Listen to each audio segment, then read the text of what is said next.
Irmãos, bom dia a todos, graça e paz. Abramos a nossa Bíblia no Evangelho de João, capítulo 17. Evangelho de João, ou segundo João, capítulo 17. Versos de 1 a 5. Acompanhem a leitura que também será projetada, embora eu sempre recomendo que abram a Bíblia, tá? Sempre recomendo que abram a Bíblia, até para que fiquemos treinados, irmãos. É importante que o crente saiba manusear a Escritura, que ele tenha agilidade em localizar um texto e os seus versículos. João 17, de 1 a 5, diz assim: Depois de dizer estas coisas, Jesus levantou os olhos ao céu e disse: Pai, é chegada a hora, glorifica o teu Filho, para que o Filho glorifique a ti. Assim como lhe deste autoridade sobre toda a humanidade, a fim de que ele conceda a vida eterna a todos que lhe deste, e a vida eterna é esta, que conheçam a ti, único Deus verdadeiro, e a Jesus Cristo, a quem enviaste. Eu te glorifiquei na terra, realizando a obra que me deste para fazer. E agora, ó Pai, glorifica-me contigo mesmo, com a glória que eu tenho junto de ti, antes que houvesse mundo. Senhor, que as palavras dos meus lábios e o meditar do meu coração sejam agradáveis na tua presença, Senhor, rocha minha e em Cristo, Redentor nosso. Amém. Irmãos, o capítulo 17 do Evangelho de João registra a oração sacerdotal. Jesus, ele intercede aqui primeiramente por ele mesmo. Versos de 1 a 5 é o texto que vamos examinar nessa manhã.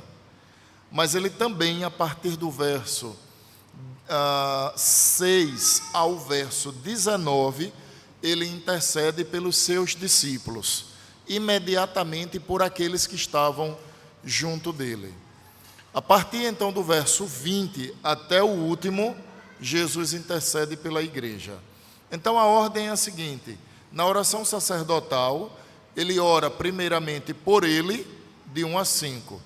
Posteriormente, pelos discípulos, de 6 a 19. E por fim, ele intercede pela igreja.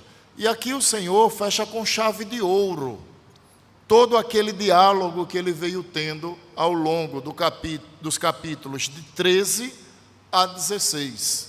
Os irmãos devem lembrar que o contexto imediato dessa passagem começa no capítulo 13, quando naquela ocasião Jesus afirma que seria traído e também que seria negado.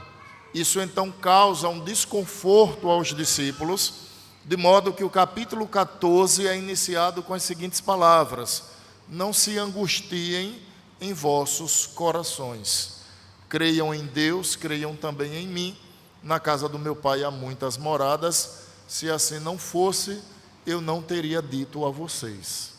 Então Jesus vem discorrendo um longo discurso, juntamente com os 11 que ali o acompanhavam. Lembrem que Judas Iscariotes foi o traidor. Então, o que acontece nesse discurso? O Senhor Jesus faz algumas abordagens. Capítulo 14, ele traz o conforto ao coração dos discípulos, apontando ser ele o caminho, a verdade e a vida. E mais à frente é questionado por Filipe e Tomé, quando Filipe diz: Senhor, mostra-nos o Pai, isso nos basta. Jesus então replica: há tanto tempo eu estou com vocês, e você me diz: mostra-nos o Pai. Quem vê a mim, vê ao Pai. Como dizes tu, mostra-nos o Pai. No capítulo 15, ou melhor dizendo, no capítulo 14, ainda ele falará sobre o Espírito Santo. versos de 15 a 31. Ele promete o Espírito Santo, que é o Espírito da verdade e também o Consolador. Capítulo 15, ele fala sobre os deveres e os privilégios de andar com ele. E ele divide isso de duas formas. A primeira delas, ele se apresenta como sendo a videira verdadeira. Embora Israel no Antigo Testamento fosse apontado como videira, ele agora diz: eu sou a videira que Israel tipificava. Eu sou a videira verdadeira. O meu pai é o agricultor, vocês são os ramos. Quem estando ligado a mim produzir frutos, o pai poda para que produza mais ainda. Mas os infrutíferos o pai retira e lança no fogo. A segunda forma, no capítulo 15, que Jesus fala sobre esse benefício, essa graça de estar com ele, mas também das responsabilidades, é quando chama os discípulos de amigos. Ele diz: eu já não tenho chamado mais vocês de meus servos. O servo não sabe o que faz o seu senhor. Eu tenho me dirigido a vocês como amigos, porque tudo o que eu ouvi do meu pai, eu vos dei a conhecer. Capítulo 15, de 18 até o fim, quando também o Senhor trata sobre a perseguição do mundo, já no início do capítulo 16. Então observem, irmãos, que ele vem discorrendo sobre vários assuntos. E a intenção de Jesus é a de preparar os seus discípulos para o que estava prestes a acontecer. Por quê? Porque havia um cronograma divino. Se você lembrar do início do ministério do Senhor, ele operava uma cura, por exemplo, e dizia assim: não diga a ninguém que eu te curei. E por que Jesus fazia isso? Para que não fosse apressado o processo da sua evangelização, da sua perseguição que ele sofreria, captura, morte e daí por diante. Quando Jesus vai caminhando mais no seu ministério, ele já não faz mais esse pedido. Por quê? Porque o propósito do Senhor é fazer cumprir um cronograma divino. Eu sempre digo que Deus é organizado.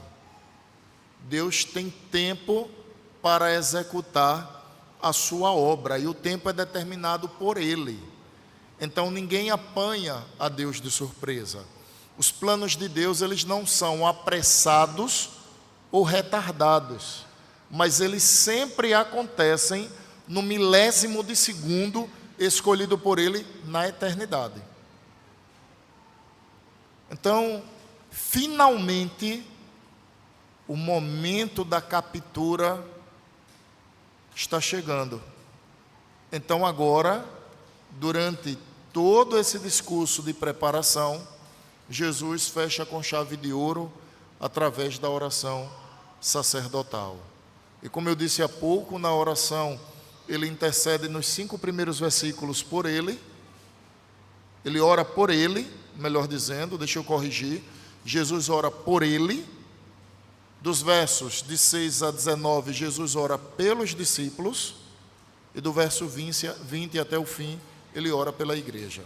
Agora pela manhã, irmãos, nós vamos ver essa oração que o Senhor Jesus fez, orando por ele, ou seja, os 5 primeiros versículos.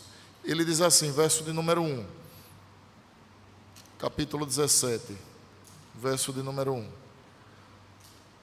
Depois de dizer essas coisas, tudo o que ele acabou de dizer, levantou os olhos ao céu e disse, ele vai começar a oração: Pai, é chegada a hora, glorifica ao teu Filho, para que o Filho glorifique a ti.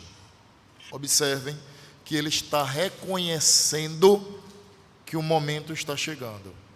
Daqui eles vão para o Getsêmani, onde o Senhor Jesus fará mais 3 orações, pedindo ao Pai que, se Ele quiser, passe do Senhor Jesus esse cálice, contudo, a vontade de Deus se cumpra. E nesse interregno de tempo, Ele adverte aos discípulos que vigiem e orem, pois, embora o espírito esteja pronto, a carne é fraca. Os discípulos estariam tentados a abandonar o Senhor Jesus no momento da apreensão. E foi justamente o que aconteceu. Quando Jesus foi apreendido, foi capturado, os discípulos o abandonaram. Eu tenho dito aos irmãos que o único discípulo que presenciou a morte de Jesus na cruz foi João, esse mesmo que nos escreveu. Os demais, eles estavam escondidos. Então, quando Jesus diz, Pai, é chegada a hora, ele está se referindo aos momentos que seguem. Ou seja, o momento em que ele seria capturado, seria levado para ser julgado, condenado, morto e até ressurreto entre os mortos. Então é isso que Jesus está se referindo. Mas, irmãos, notem que ele diz assim: glorifica o teu filho, para que o filho glorifique a ti. A pergunta é: a que ele está se referindo? João capítulo 7, versículo 39, nos aponta uma resposta a isso. João 7, verso de número 39. Observem o que diz o texto sagrado. Isso ele disse a respeito do Espírito que os que nele crescem haviam de receber, pois o Espírito até aquele momento não tinha sido dado, porque Jesus ainda não havia sido glorificado. Então, a missão do Senhor Jesus Cristo, embora toda ela é para a nossa salvação, em um primeiro momento, irmãos, ela visa a glória de Deus. Então, Jesus morreu pela sua igreja, mas o pano de fundo desse sacrifício vicário é a glória de Deus. Então, se a igreja ela é salva sem que Deus seja glorificado, essa missão é uma missão falha. Não que Jesus fosse praticar uma missão falha. O que eu estou querendo é ilustrar que a mola propulsora para a salvação do pecador é a glória de Deus. Então, Deus, antes de tudo, é glorificado para que essa glória de Deus, ela repouse em graça, misericórdia e amor sobre a vida dos seus eleitos. Vocês devem lembrar que eu sempre digo que Deus faz as coisas primeiramente para a sua glória. Tudo que Deus faz, Ele faz em primeiro lugar para que Ele seja glorificado. Agora, é bem verdade que essa glória que o Senhor recebe, ela recai sobre nós de modo gracioso, misericordioso e amoroso. Deixa eu ilustrar para que você entenda. A missão de salvar o homem pecador é uma missão divina. O Pai elegeu na eternidade aqueles que Ele iria salvar. O Filho é entregue por essa missão e a faz cumprir. E o Espírito aplica essa missão. Vejam só, a coroa da glória da salvação, ela não recai sobre a cabeça do pecador. A coroa da glória da salvação, ela pertence ao autor da salvação. E Jonas disse, no capítulo 2 do seu livro, a salvação ao Senhor pertence. Então percebam, a coroa de glória pela salvação é de Deus. A igreja foi beneficiada com essa glória de Deus. De que forma? Recebendo a graça, a misericórdia e o amor de Deus. Então as palavras de Jesus, elas fazem todo sentido, irmãos.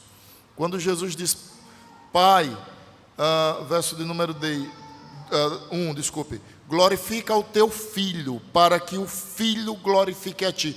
Observe que há uma via de mão dupla.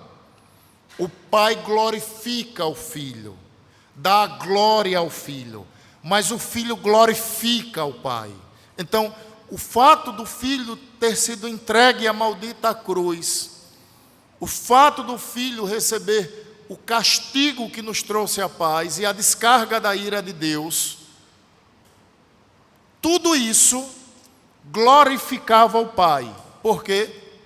Porque a missão seria cumprida perfeita e cabalmente.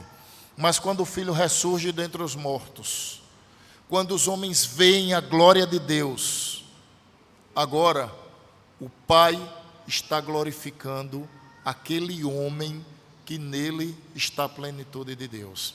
Observem que é uma via de mão dupla. O filho glorifica o pai e o pai glorifica o filho. Irmãos, eu queria aproveitar para trazer uma aplicação muito importante. Todas as orações devem começar apontando para a glória de Deus. Eu tenho dito isso. Não é que seja errado ter petições nas orações, pois deve haver também.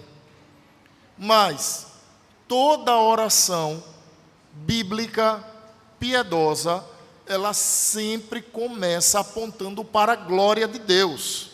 Leia as orações dos homens de Deus na Escritura. Você vai perceber que sempre eles apontam para a glória de Deus. E isso não é sem causa. Isso não é sem causa.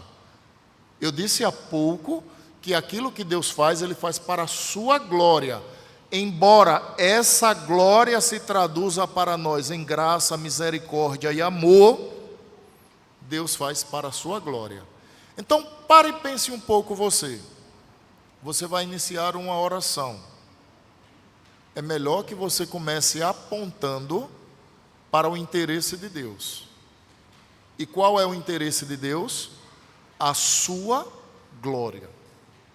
Por isso que toda oração bíblica, ela deve começar exultando a Deus, o glorificando. Toda oração deve começar assim. Verso 2, Jesus diz assim: assim como lhes deste autoridades, assim como, verso de número 2, assim como lhe deste autoridade sobre toda a humanidade, a fim de que ele conceda a vida eterna. Jesus está falando sobre si. A todos que lhe deste. E a vida eterna é esta. O que é a vida eterna? Que conheçam a Deus como o único e verdadeiro Deus. Mas não apenas isso. Que também creiam no Filho. Verso de número 3. Que conheçam a Ti, único Deus verdadeiro, e a Jesus Cristo, a quem enviaste. Observem que o verso 2 e 3, eles estão conectados um ao outro. Porque aqui Jesus vai explicar o que é a vida eterna. Depois dele apontar a glória para Deus, ele vai dizer que, assim como lhe deste, deu a quem? Deu a Cristo. Autoridade sobre toda a humanidade. O que é que nos ajuda a compreender esse versículo? João capítulo 3, verso de número 35. João 3, verso 35. Diz assim o texto sagrado: o Pai ama o Filho e entregou todas as coisas na mão dele. Observem as conexões do escrito de João, conduzido pelo Espírito Santo. Jesus está dizendo assim: assim como o Senhor deu nas mãos dele, e dele aqui Jesus está se referindo a si, toda a autoridade. E aí quando nós vamos a João capítulo 3, versículo 35, encontramos que o Pai ama a seu Filho, e que esse Pai deu ao Filho, verso de número 35, o Pai ama o Filho e entregou todas as coisas na mão do Filho. Então, todas as coisas estão sob a autoridade do Filho, porque assim o Pai o quis fazer, inclusive a salvação e a condenação dos homens.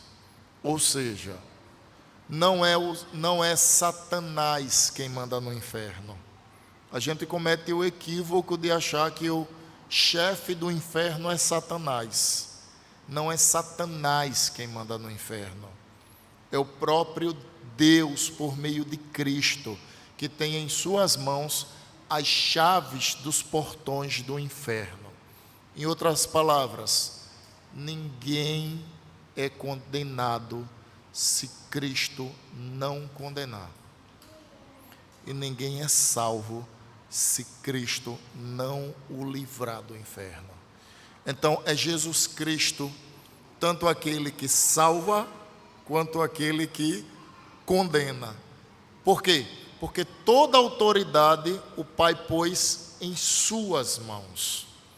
Ele é o rei, ele é o homem, Deus encarnado, que tem nas suas mãos toda a autoridade sobre a humanidade. Ele é glorificado enquanto homem, entenda-se, Deus encarnado, e se assenta à destra, ou seja, ao lado direito do Pai Celestial. Observem que nos evangelhos Jesus diz: eu não vim julgar o mundo, mas no último dia a mesma Escritura afirma que ele virá julgar o mundo. Então, finalmente, ele veio ou não julgar o mundo? As duas coisas. Na sua encarnação, ele não veio julgar o mundo. Ele proclamou a verdade, o Evangelho encarnado, que é Cristo.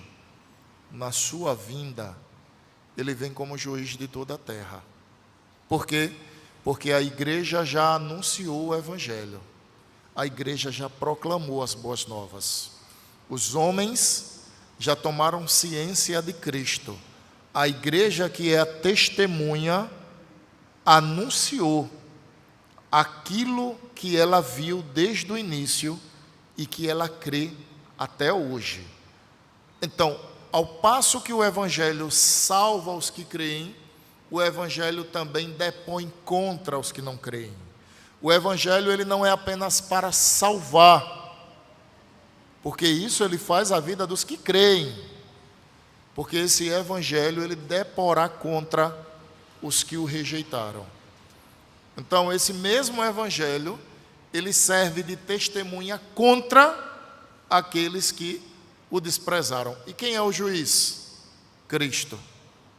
Cristo tem em suas mãos todo o poder para julgar. O texto então continua, irmãos, a fim de que ele conceda, ele continua sendo Cristo, a vida eterna a todos os que lhe deste. Verso 3, ele vai dizer o que é a vida eterna. E a vida eterna é esta: que conheçam a ti, ou seja, conheçam a Deus, o único e verdadeiro. Mas o Evangelho não é só crer na existência de Deus, irmãos. E aqui eu preciso advertir aqueles que têm desprezado essa mensagem. O Evangelho não é só crer na existência de Deus. Porque se assim fosse, todo aquele que crê na existência de Deus e crê que Ele é o único Deus verdadeiro, seria salvo. O Evangelho não se resume a isso. Observem que Jesus, falando o que é o Evangelho, ele se alonga e diz assim: que conheçam a ti, único Deus verdadeiro. Olha agora, e a Jesus Cristo, a quem enviaste. Tiago disse: crês tu que Deus é um só? Fazes bem.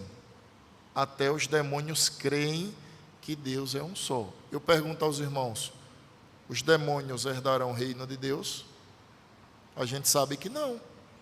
A gente sabe que Satanás e todos os seus anjos, entenda-se, todos os seus demônios, eles já estão sentenciados.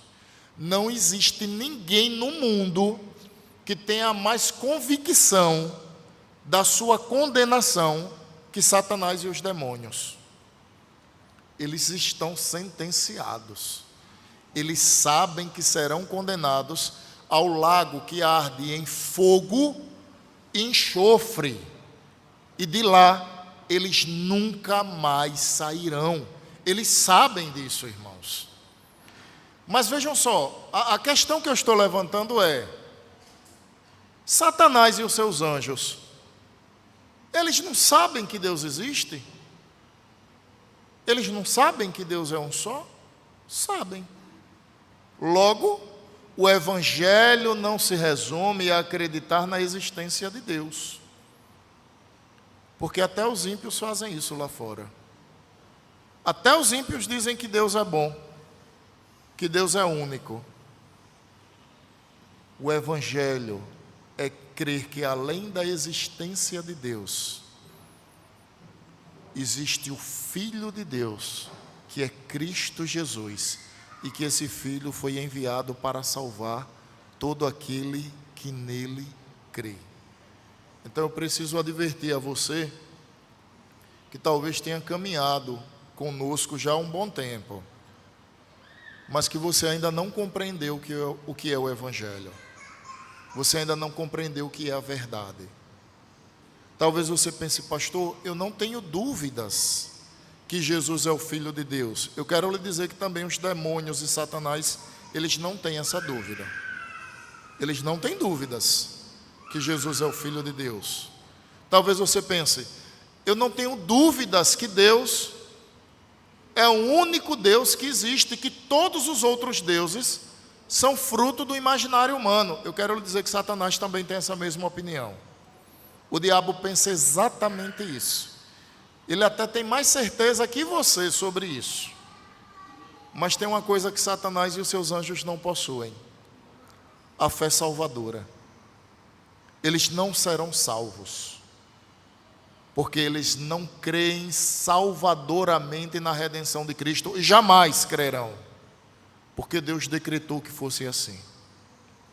Então observem, você pode estar na igreja acreditando que Deus é único, mas lembre, Satanás tem a mesma certeza.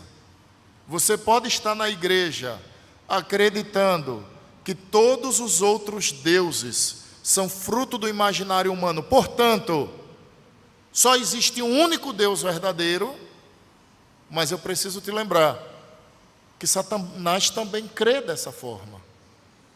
Os demônios também creem dessa forma. Você pode até dizer: eu reconheço que Jesus é o Filho de Deus. No entanto, Cristo não ser o Senhor do seu coração, você não tê-lo como único e suficiente Salvador. Talvez você até se apegue às suas obras para dividir os méritos de Cristo. E ninguém que não dependa exclusivamente de Cristo será salvo. Portanto, se você divide os méritos de Cristo com as suas obras, você está incorrendo em condenação. Pois os méritos pela salvação são exclusivamente dele. Nós não temos participação na salvação. Nós não fazemos pagamento nenhum pela salvação. Ela é pela graça de Deus, que foi manifesta por meio de Cristo. Pastor, mas eu sou um bom cidadão. Você tem o dever de ser um bom cidadão, um bom aluno, um bom esposo, uma boa mulher, bons pais. Tudo isso você tem o dever de ser. No entanto, nada disso pagará a sua salvação. Porque todos nós já nascemos destituídos da glória de Deus. É dizer, todos nós, quando nascemos, já nascemos inimigos de Deus. Então é Jesus Cristo quem nos reconcilia com o Pai. quando nos faz compreender o Evangelho, que não se resume a acreditar que Deus existe e que Ele é o único Deus, mas é também crer no Filho de Deus. Eu preciso te advertir com relação a isso. Compreenda que o Evangelho, ele vai além da ideia que você tem de que Deus existe e que Ele é um só. Porque os demônios têm essa mesma compreensão que você tem.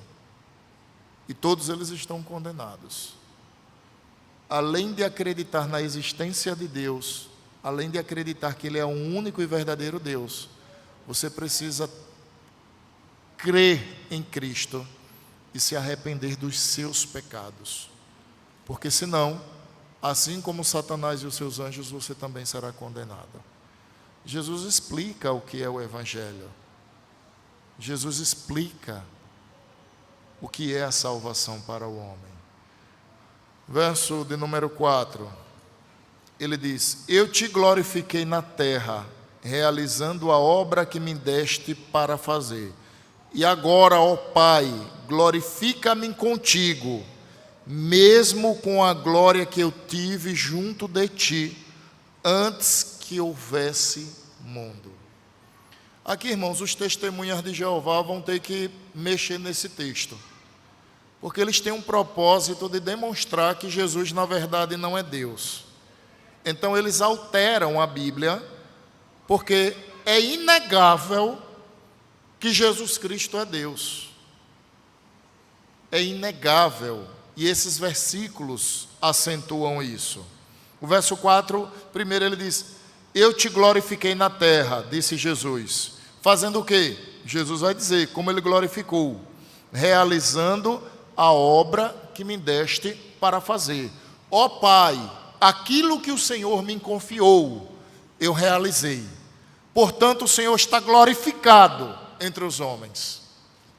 No verso seguinte, verso de número 5, ele diz: e agora, ó Pai, glorifica-me contigo, mesmo com a glória que eu tive junto de ti.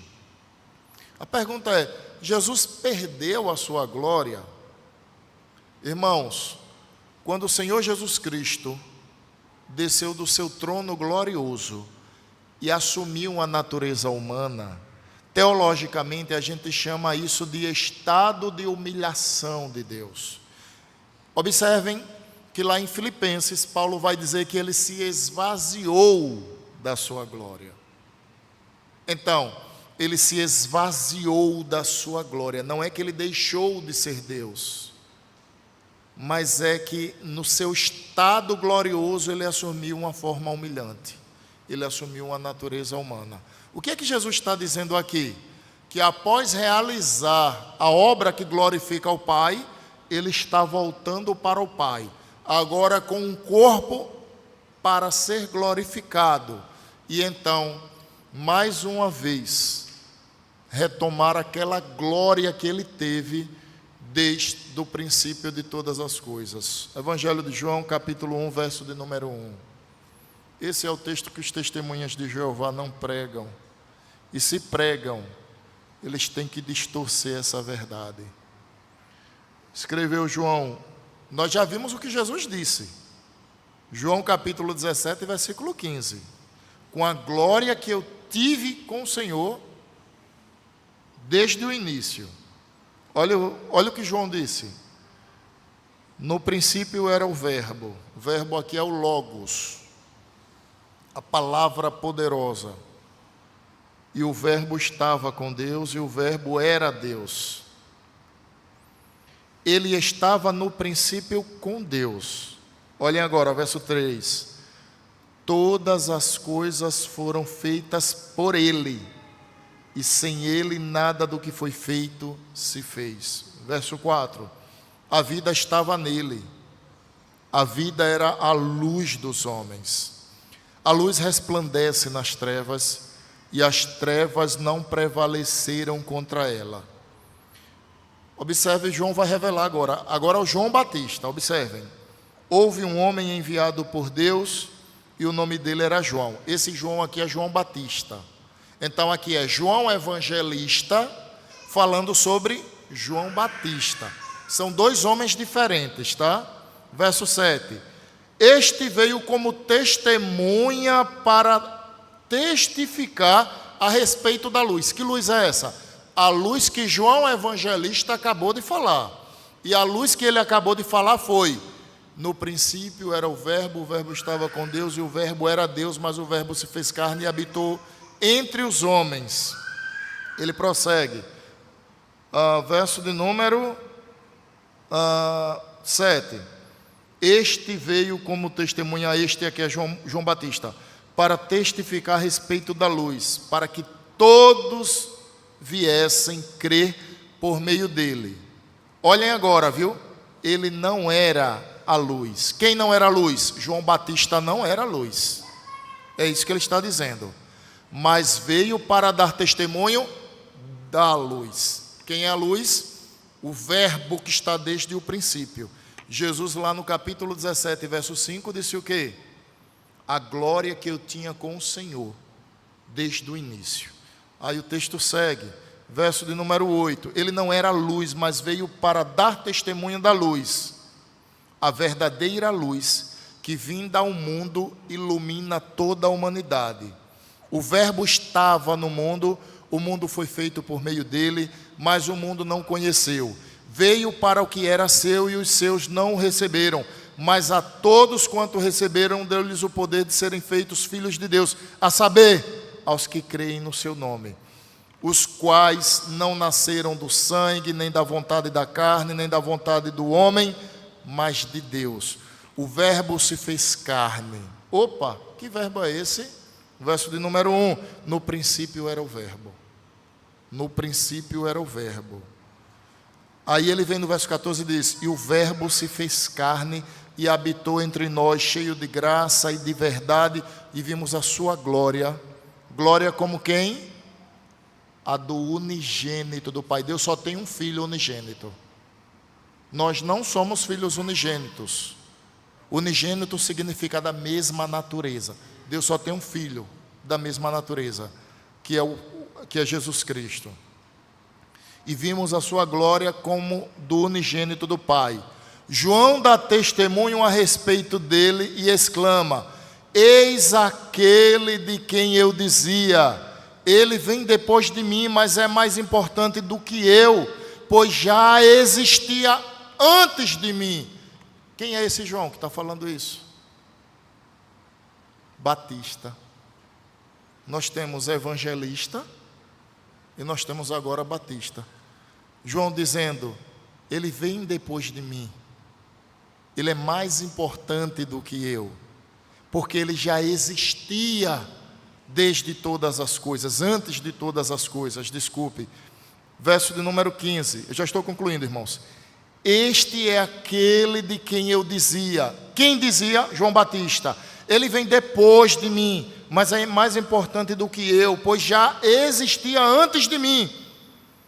Pois todos nós temos recebido da sua plenitude graça sobre graça, porque a lei foi dada por Moisés, e por Moisés, a graça e a verdade vieram por meio de Jesus Cristo. A primeira vez que o nome de Jesus aparece no Evangelho de João. A graça e a verdade vieram por meio de Jesus Cristo. Ninguém jamais viu a Deus. O Deus unigênito que está no seio do Pai é quem o revelou. Verso 19. Este foi o testemunho de João, quando os judeus lhe enviaram de Jerusalém sacerdotes e levitas para perguntar: quem é você?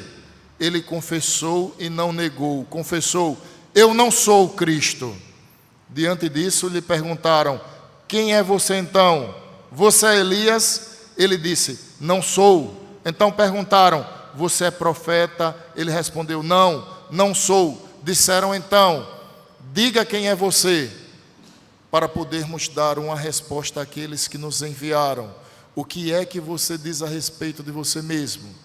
Então ele respondeu: eu sou a voz do que clama no deserto, endireitem o caminho do Senhor, como disse o profeta Isaías.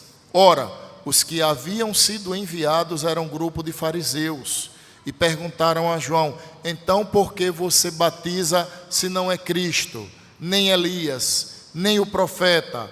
João respondeu: eu batizo com água, mas no meio de vocês está alguém que vocês não conhecem. Ele vem depois de mim, mas não sou eu digno de desamarrar as correias das suas sandálias. Essas coisas aconteceram em Betânia, do outro lado do Jordão, onde João estava batizando. No dia seguinte, estou concluindo, irmãos, verso 29, vendo que Jesus vinha em direção, João disse: eis o Cordeiro de Deus, que tira o pecado do mundo. João Evangelista disse: no princípio era o Verbo, e o Verbo estava com Deus. João Batista reafirmou: eu vim antes dele, mas ele existe antes de mim. Jesus afirmou: com a glória que eu tinha antes de que todas as coisas viessem a existir. Irmãos, nós somos salvos pela graça de Deus, mediante a fé no Senhor Jesus Cristo. E ele tinha que ser homem para morrer em lugar de homens, mas ele tinha que ser Deus para suportar a sua própria ira, a ira do Pai Celestial. E é em razão de Cristo que nós não provaremos o inferno de condenação e nós não sofreremos nenhuma pena, porque todo o castigo recaiu sobre ele, e hoje nós desfrutamos da paz que ele dá a todo aquele que o tem como único e suficiente Deus e Salvador. Amém. Vamos nos colocar de pé e concluir com a oração. Deus eterno e Pai bondoso, bendito é o Senhor pela Tua palavra gloriosa, por Cristo nosso Redentor e pelo Santo Espírito, por haver nos aplicado a salvação. Bendito é o Teu nome pelo privilégio de sermos filhos de Deus, filhos por adoção, através do Filho unigênito. Nós queremos bendizê-lo, rogar, meu Deus, que a cada dia o Senhor transforme vidas nesse lugar, pelo poder da Tua palavra, do Teu Evangelho, que nos ensina que devemos crer em um único e verdadeiro Deus, mas também em Jesus Cristo, aquele que foi enviado pelo Pai. É a nossa oração, confiados nos méritos dele, não nossos. Amém. Que a graça do Senhor Jesus Cristo, o amor de Deus, o nosso eterno Pai, a comunhão e a consolação do Santo Espírito de Deus, repouse sobre vós, hoje e eternamente. Amém.